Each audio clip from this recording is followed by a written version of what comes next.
What's better is they run on this sort of mushed up bodies of our conquered enemies that we feed to this giant goddess who eats them and spits out energy. So that's better than coal, I guess. Zack Snyder is Zack Snyder. They were right about the coal on one hand, like that would be crazy.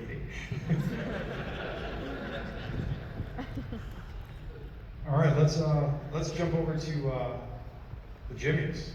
Oh boy, that's Jimmy. Our intergalactic quest knights. Yep.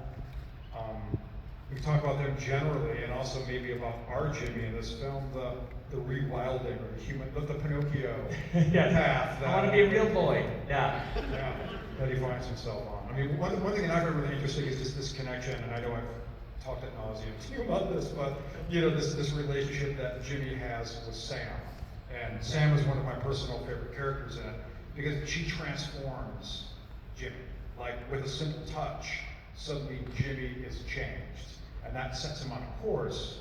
And I think that there's sort of a reoccurring, archetype as this cupbearer, this chalice bearer that we see in Sam. I mean, certainly not on the level of Esau, but we see this reoccurrence also about the servant woman Pollux that washes Titus, right? Water as a theme. Yeah, water as a theme, right? And there's sort of an archetype here that's really interesting in that relationship with the Jimmies. You want to talk about the Jimmies a little bit? Yeah, sure. So I think the one cool thing about that relationship between Sam and our Jimmy is that you can imagine that our Jimmy has never really probably interacted with a young woman, Issa-esque. He's probably his entire last 500 years been on some ship on the edge of the galaxy, just basically killing in the name of this righteous child that has never been born, that may never be born.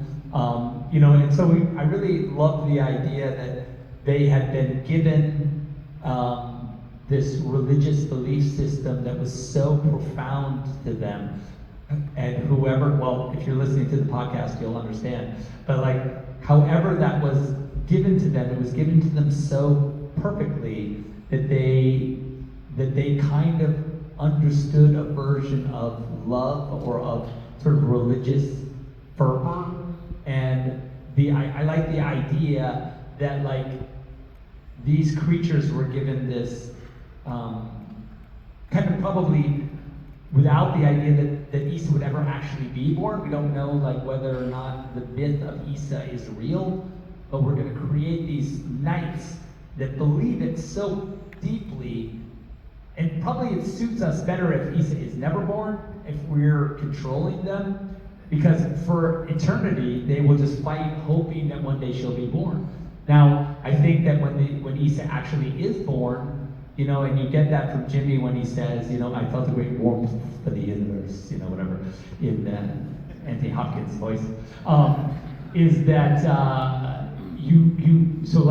suddenly wow, so my entire existence that, if I want to be cynical, could be maybe not real, but now is confirmed to be real, and that she is real, and I may never see her in person. And that's fine. Just like I may never see God in person, that's okay. But then to have God, to get the call that says, oh yeah, by the way, God got killed. So there's no God. Your God your 500 years of existence, your complete reason for existing has died. And so now what are you going to do with yourself? And I just loved that idea of these soldiers that were such awesome warriors and incredibly just would do anything, would just die for Issa. And then one day they just couldn't. After Issa's killed, they just don't, they've lost it. They've lost their will to fight. They become conscious objectors. They're just we don't even care. There's nothing, we don't care about anything. They've lost their will to live, basically. And the idea that our Jimmy could kind of start to glimpse a reason again, to exist, and have that be on its own terms, I just thought was really fun idea. But it's a bit of a rant. You would often refer to their poet's heart, right? And how ironic that it's the robot's heart that is broken, right? I mean, Yeah, and that they are really like these beautiful poets, you know, that they really have this kind of, when they were made as these beautiful objects, but with the idea that, like I said, I just like the idea that the actual Issa being born was the thing that nobody, like, it's like saying, like, I'm going to design a creature that loves Santa Claus more than anybody. And, like, he'll kill for Santa. And then Santa shows up, and everyone's like, oh, fuck. Like, now what? He's fucking real. And that's problematic. And then someone fucking blows Santa away. my God. Well, I mean, he is sneaking into people's houses, so. So we're talking about the Jimmies being these beautiful creatures that were built, right? And what were they built from? This leads us to the conversation about Oracle steel, and this unique substance that's in our. So the Oracle steel is our crazy. That's what Nemesis' swords are made of. It's what the Kryptonian swords are made of. It's what Jimmy's armor is made of. So that's why when he's just standing there getting freaking pummeled by those molten shots, he's kind of doesn't. He's fine. It's not that big of a deal to him. I mean, they are killable, but you got to really. It's not an easy task. So. But the idea that the Oracle steel has memory, it has, it's a mystical substance that, I think there's a really magical and deep dive. The idea that their skin, their metal skin is a magical substance that we have yet to discover. Yeah, and bringing that to Nemesis and her swords and gauntlets. I remember you saying that.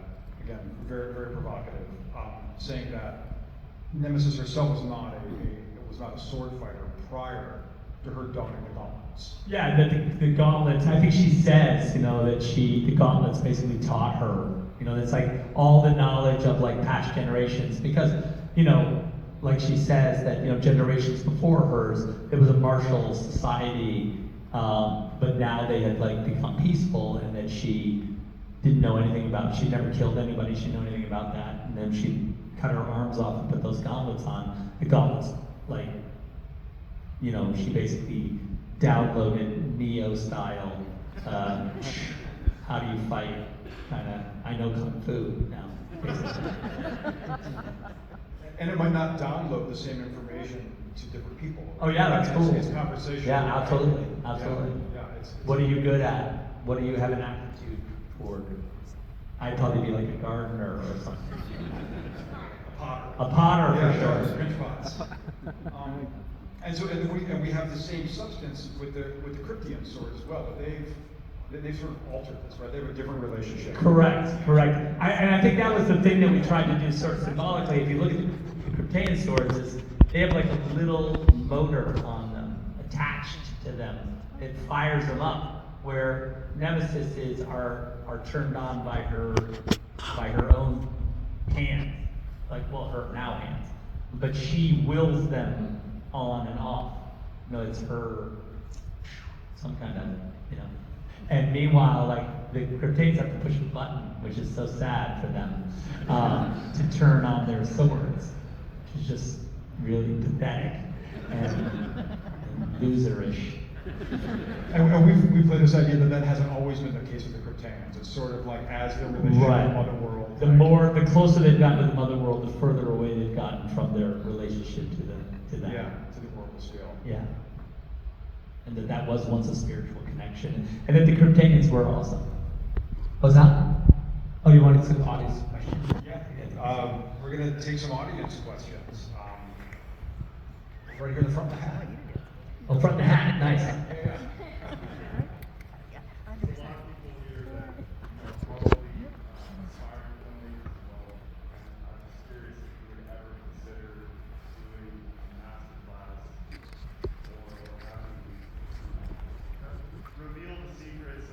Reveal the secrets.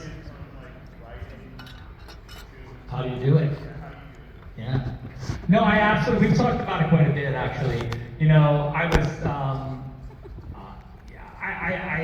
I think that there absolutely, we've talked in literally the recent months, I've talked a lot about, like, really, well, an experience that I had at film school was, and I'm not sure, you know, you guys are, there's probably fresh film students here, so who could probably understand this better than, you know, I went to film school quite a while ago. Obviously, I'm an old butter.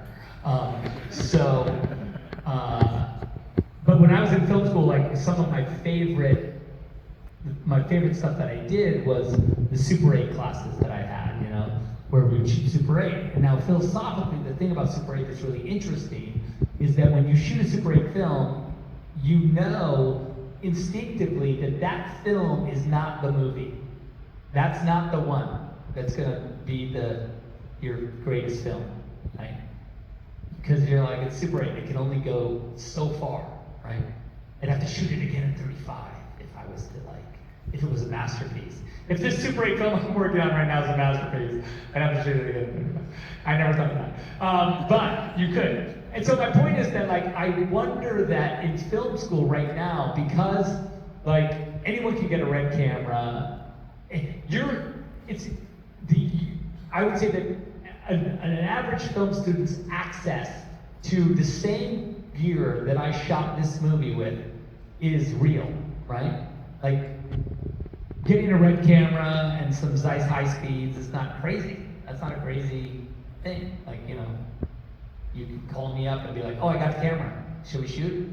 So, but the problem is with that is that that camera can make you think like, oh shit, this might be the movie. This might be the movie that makes, you know, this might be the masterpiece. Fuck, I gotta be careful. And you can choke yourself, as a film student, you can choke yourself out because you can't just let it be a movie. You can't just let it be exercise. You can't let it be practice. You know what I mean? Because there's a chance it's awesome. And the gear makes you think it's that. So I really wondered about, and the conversation we've had about, is like, is there a format that's not this, that's in between, that allows film students to, like, really exercise more and make more films and practice? Because I got a lot of practice. You know, also I made TV commercials for 10 years. So I got, you know, I practiced quite a lot. I got my 10,000 hours before I made Dawn of the Dead. You know, I knew when I went to the set of Dawn of the Dead, I had been a director cameraman for 10 years in commercials. I've done TV commercials all around the world. I shot with everybody and movie stars, and, you know, I might have been a first-time director, but, like, there was nothing on the set, not a thing, not a piece of equipment, not a scenario that I hadn't seen before, right? That I hadn't kind of, you know, understood. And I just think that would be a thing that I would be interested in doing, is, like, getting to, like, the real down and dirty, deep bones of shooting a scene and understanding it, because I think it's a thing that I think, you know, it's a language that is intuitive and obvious, but it's fun to just do it, you know. You just want to shoot it and to feel it, you know, because it's once you're in the language of it, it's a really, you're like, oh, I see. Like, a lot of things become obvious, and I think that comes also with a relaxed and not pressured point of view. Like, when I'm on set making a movie, even Rebel Moon with Johnny and whatever, I feel very relaxed with the gear and with the language. You know, like, I feel like it's intuitive, and I just think that's a thing that you want to get reps to get that intuitive feeling. So when you're on the set of your movie, you're not like, oh fuck, like, this is the shot, this is the close-up, oh fuck, I'm gonna fuck it up. You know, like, you want to feel like, no, this is cool, I'm good, like, I'm not nervous, I'm just, I speak this language and I can do this, you know. So I think that would be a thing I would love to, like, talk to students about and figure out how to make them feel comfortable in the way they see, you know what I mean? Because, like, I've always said over the years also that, like, the way you see, any one of you in here, like, the way, the movie you make, the world through your eyes, that's the thing I want to see. Like, my favorite movies, and I'm sure you guys agree, are the movies that are made by guys and girls that don't give a fuck about whatever the normal way of seeing is. They're like, hey, come with me, look at the world, stand behind me for a second, and this is what I see. And you go on those journeys and you see those movies, and it's moving and it's emotional and it's unique, and you're like, I wouldn't have thought of that. That's crazy. That's cool. That's what I want to see from you guys. Is like, take me somewhere, show me something that I wouldn't think of, that I couldn't have imagined. And I think that's a great and cool thing to cultivate.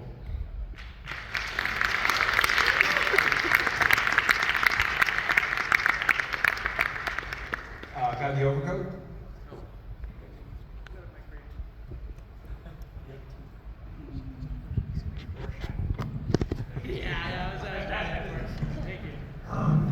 I did want to ask that, a big thing. I know this may not be part of the Rebel Moon, but I do want to ask that, where was Bane during BVS? Now question. That's a good question. Where was Bane during BVS? Is the question. Or the entire, the Apocalypse before Superman. Yeah, where is Bane? Where is he hanging? Where is he? I don't know. But it's not, I love the question. It's my favorite question. Oh, I have to really, yeah. Here in the red and black. Netflix representing.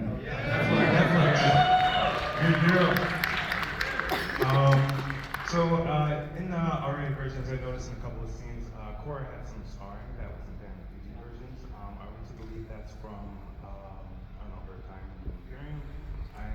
Or is there like a deeper story looking into the And then also, Titus had a t-shirt with some black X's on them in this movie, and I've seen you wear that in Andy. Is there any significance to that?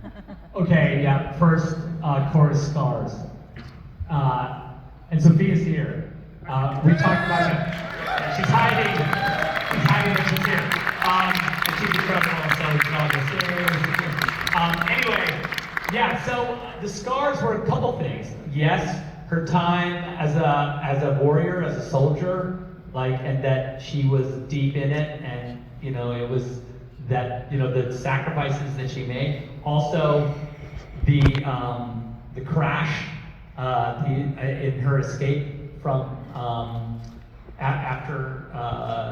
escaping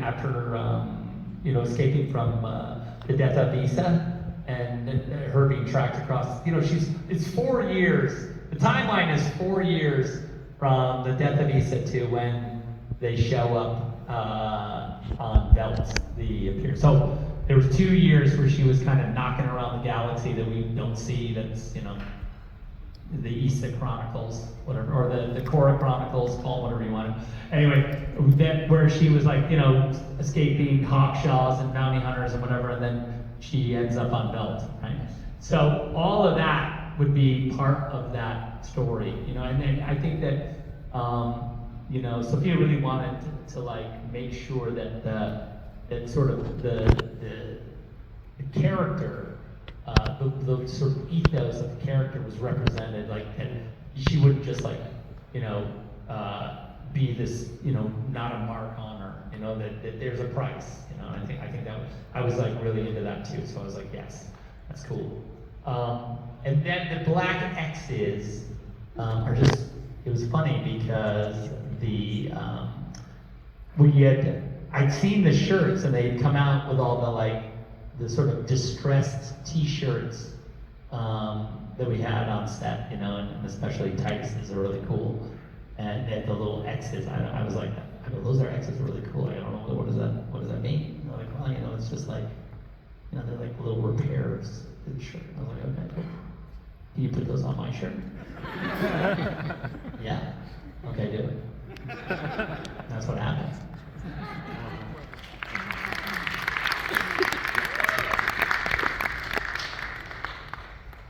How about way up there in the back of the gray shirt? Yeah, right there, yeah. What I've always enjoyed, and I think many of your fans enjoy, is the close appreciation and reflection of illustration, comic book artists, and also classical artists in your design and your of the scenes and the cinematography and the photographers that you hire. In this film in particular had many callbacks to old master paintings and the lighting utilized in it. And of course, your love and generous treatment of comic books and great comic book artists as well. So I was wondering if you could just speak about that, because Sure. it's something really distinctive about the way you work that is not reflected in a lot of other people working in film. Sure. Yeah, no, yes, it's true. I'm a huge fan of, fantasy illustration, whether it be Frank Franzetta or like Caravaggio or whatever. And I do effort to, I'm a student of lighting, and so that, the way the masters, I'm a huge fan of like window light, I'm a huge fan of top light, I'm a huge fan of like, even just the scene with like, where Titus is getting washed, is very much like, you can imagine it's just very much, it's like a skylight kind of lit scene, it's very sort of classical in its construction. And so yeah, for me, and because I draw, and it's my hope anyway that, as I'm sort of conceiving, whether it be a scene or the sort of palette of the movie, I do try as best I can to constantly keep my eye on the ball of like what is the sort of design aesthetic, illustrative design aesthetic of this scene or that scene, and how do they connect. And the truth is, on a movie like this, it becomes at first in the early stages, sure, there's plenty of reference, actual paintings that I'm like going, yeah, this, that, this. And then what happens is it becomes a sort of ecosystem of its own where it like begins to reference itself, which I think is kind of the ideal situation for a movie like this. Is because like even like if you look at, there's 2 movies, so it's 6 hours of shot making where you start to like, or like from a mythological standpoint, you're like, oh yeah, that reminds me of this, which is actually a scene in the movie from earlier, and I think that is the ideal scenario, because you then start this kind of closed loop ecosystem where even from a design standpoint, where you start to like really create your own world. But there's always the notes, and there's always the underpinnings of like those original references that I kind of love, Pierre Polo. The list is probably endless, of painters and artists that I, even, Wyatt we talked about, and it's everything, so, yeah. What's that? Yeah, sometimes, we'll have some, because I'll be drawing, and then if Jared is doing a painting, and I'll be like, we'll talk about it, and then he'll show me a painting that he did, it's really awesome, and I'll be like, oh yeah, that's cool, that makes me think of this, and then, so it is a constant conversation, between like the concept artists, my storyboards, the production designer, there's like this kind of, echo chamber that is good in a good way. So yeah. I'll balance the room here. Do you have any women that have any questions? All in the back there?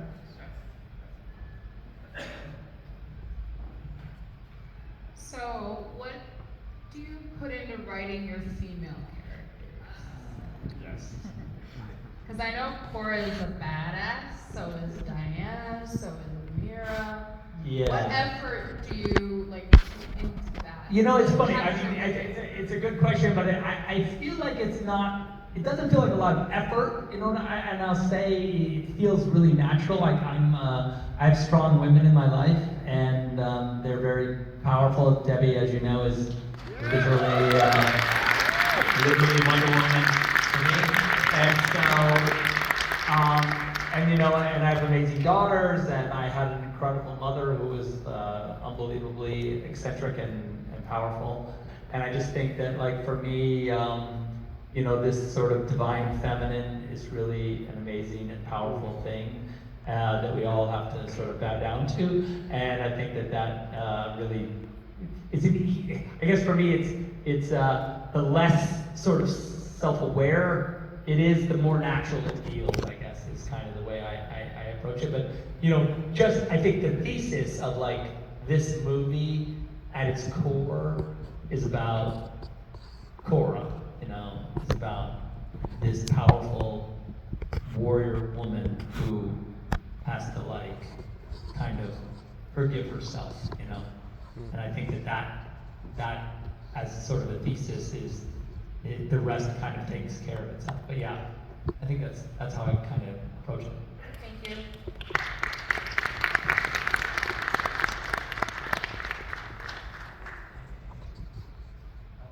DJ? DJ. Is that out There he is. Just a simple question. Given the enthusiasm for this sci-fi heavy metal freak out, like, it's got to be a no-brainer at Netflix to just greenlight Freeform.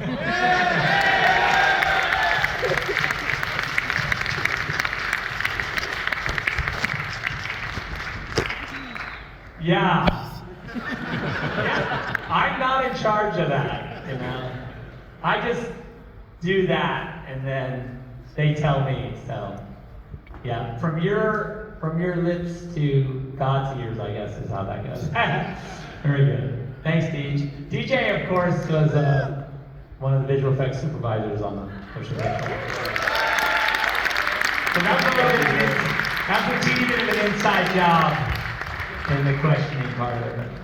You can't resist DJ. You gotta. Wait, does the birthday boy have a question? See him right there? Birthday boy. Birthday boy, give him the mic. 16. He's 16 today. I just want to say up front, this is an amazing way to celebrate my 16th birthday.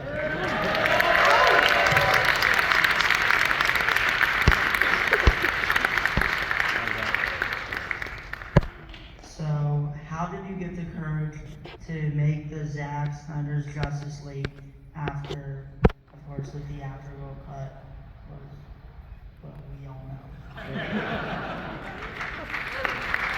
That's a great question. I would say that yeah, it was a daunting thing. It was like I was at this crossroads. I wasn't sure the movie would ever happen. As far as, you know, I had this weird piece of faith. You know, it's funny because DJ was there at the beginning, like, or at the end, I guess. The end wasn't the beginning, but like where I just kind of was like, you know, there was that time when we had to cut. And DJ was like, you gotta just, that was the whole joke about us leaving it on a hard drive in a bathroom in the Hong Kong airport. You know, there was this whole kind of like, you gotta just do it because it's never gonna come out. The movie's never gonna come out. Like, that's it, it's dead. Like, that was our conversations we would have. And I said, you know, I don't know, I got this weird feeling. I don't know, call me crazy, but I think there's, you know what, let's just see what happens in 5 years or whatever. And what's that? Yeah, who knows?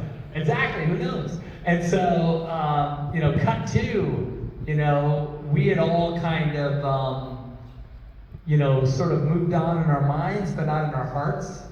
And so there was always this kind of like drumbeat that the fans kept going. Like, it was almost like the fans didn't like let it go, you know? And I think that because the fans were not going to they didn't let it go. And so the fans wouldn't let it go, and so it kept making me go like, wow, really?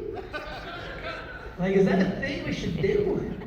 And then, you know, and I just think that then the planets aligned, and we found ourselves in a position where we could at least approach the powers that be and say like, look, this is a good idea, and like the fans clearly want it, and I know how to do it, and like just let us do it, and you know, surprise, surprise, they were like, okay,